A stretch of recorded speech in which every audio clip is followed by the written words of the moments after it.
What is going on, guys? Welcome back to another video. So yesterday I made a video graphing every single team's present and future, and when I was referencing the future, I was talking around the year 2030, and I thought to myself, at least once in off season, I make a kind of goofy list predicting who the top 10 players in the NHL are going to be 5 years from now, and obviously 2030 is not 5 years from now, but I wanted to round up and do 2030. So that is today's video. We are going to be predicting come 2030, come the end of the 2030 season, who's going to be the top 10 best players. This is obviously based on who's the best right now, what certain draft picks have come into the NHL, young, promising players. Will they develop into absolute superstars? We're going to go through that right now. I'm going to give you my picks, and I'm going to explain why I think those players at their given age will rank that high on such a list. And up first, we have Connor Bedard. I think that he will be the best player in the NHL by 2030. He'll be, 24, 25 years old, really entering the prime of his career. And when looking at other amazing generational talents, they kind of became the best player in the world at around 23, 24 years old. Sidney Crosby by 2008, 2009 was the best player.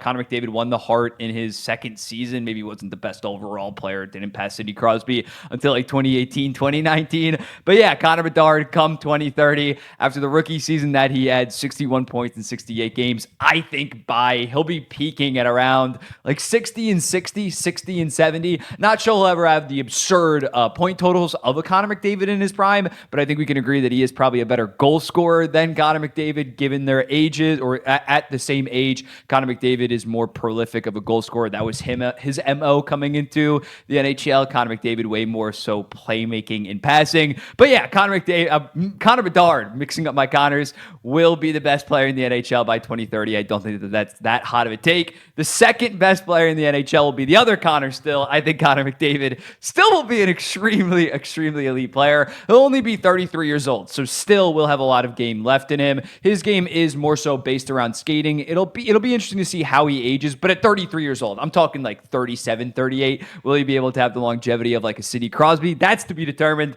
but at 33 years old, this guy still should be putting up 120, 130 point seasons. He has such a gap on the field right now in terms of being the best player in the NHL, in my opinion. So even you give him another 6 years and maybe a little bit of regression, only Connor Bedard, in my opinion, will be able to top a guy like Connor McDavid as the best player in the entire NHL. Third, I'm going to get called the Glazer, but a 29-year-old Jack Hughes, I think, will be the third best player in the NHL. Definitely a top 5 player. I've repeated it ad nauseum. I think that he is going to take a massive step this season. Dealt with just far too much injuries, but we saw at the start of the season, he was the Hart favorite for the first goddamn quarter of the season. On top of it, only age 22, having 98 points in 78 games. I think he's going to be around the 115, 120 point guy, even into his late 20s. Just such a dynamic player, especially in transition with the puck on his stick. So I have him at the number 3 spot. Number 4, we start getting a little bit bold. Gavin McKenna. I believe he'll be, 22 years old? And going back to what I was talking about with Bedard, with McDavid, if this guy, maybe not a generational talent like Connor Bedard, but if he's the next best thing, you look at what guys like Austin Matthews, Alexander Ovechkin were doing at the age of 21, 22.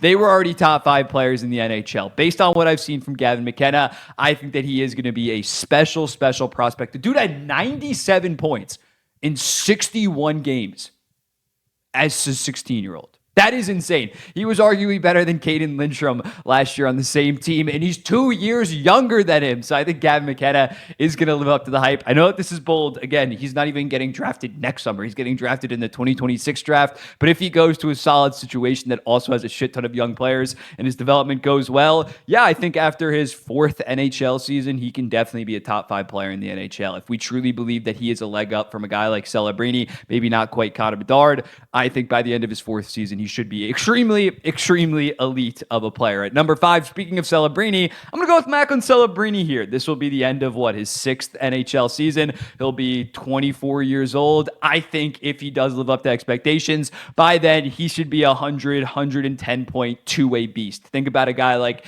Jonathan Toews. Not saying he's going to win the cup so early in his career, but Jonathan Toews by 23, 24 was a Selke winner point per game. Granted, that was point per game back in the early 2010s. That's not the same as now. But when looking at Matt Celebrini, yeah, he just has the two-way game that you desire in a franchise center. And I think that he has the offensive potential to be a legit 100-plus point guy. Maybe not 120, but I think the San Jose Sharks should be in a fantastic spot come 2030. They're developing in terms of their forward talent around Celebrini. He's got guys like Smith, Eklund, Musty, blanking.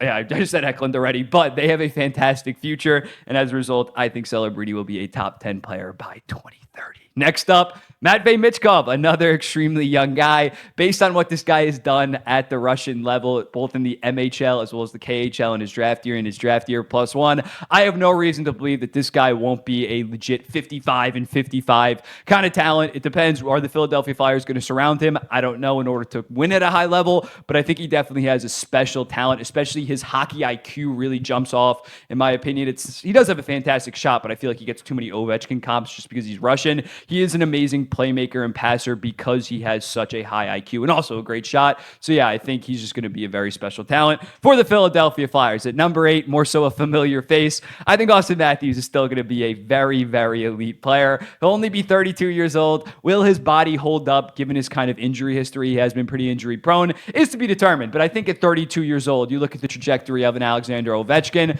he'll probably still be ripping off 55, maybe even 60 goal seasons at 32 years old. And especially with Austin Matthews, the thing that has really impressed me the last couple of years is he's not an all-offense guy. He has developed his defensive game into being legit Selke level. He was a Selke finalist this season, so I think he'll still be not a top 5 player anymore, not 69 goal potential, but he'll still be absolutely rifling home goals while also delivering fantastic defense for his respective team. Wait, where are we at? Number 8. No, this is number 8. My bad. Matthews was number 7. Number 8, I got Cale Makar. Cale Makar will be 31 years old. Similarly to Austin Matthews, still will probably be the best defenseman in the NHL unless some of these young guys really, really, really pop. Maybe not getting 90, 95 point pace, but I think his game will transition pretty seamlessly. And at 31 years old, he'll still be one of the best skaters in the entire NHL. And as a result, I have him at number 8. Number 9, Tim Stützle Glaze. When looking at Tim Stützle, again, I think he's closer to the player that he was in 2023 when he was 20 years old and had 39 goals, 51 assists for 90 points. And I'm not saying he's going to end up being a top 5 player in the NHL, but I think he can peak at around top 15, top 10. That's why I have him at the number 9 spot. Even this year, 75 points in 70 points in 75 games while dealing with a serious wrist injury all season. He's going to prove a lot of people wrong next year. And when this guy is, 28 years old, because he's 22 right now, he will be a franchise center for the Ottawa Senators. And then lastly, I got Nathan MacKinnon still kicking it. He'll be 34 years old. Yes, similarly to McDavid, he does rely a decent amount on his skating and his first step explosion. But a guy like Nathan MacKinnon, I think, will age pretty gracefully, not giving you 140 points, but he will still be a fantastic offensive center for the Colorado Avalanche. So this is my list. Let me know in the comments. What do you think about it? We'll run through it one more time. Bedard, McDavid, Hughes, McKenna. McKenna's a little bit of a bold pick. Celebrini, Michkov, Matthews, Makar, Stützle, and McKinnon. Other guys that you could put, I could definitely understand if you have a Leon Draisaitl, if you think James Higgins is going to hit it big and by the end of his 5th season be an absolute stud. But yeah, let me know in the comments. What do you think about this list? Again, it's a very silly list. I'm not trying to take this too serious. I'm not going to be like, you're wrong if you don't think Tim Stützle is going to be top 10 in a decade, 2030, or if Nathan MacKinnon's not going to age gracefully and be outside of the top 10. Let me know in the comments. What do you think? Goofy ass off-season video. I'll be seeing the next one.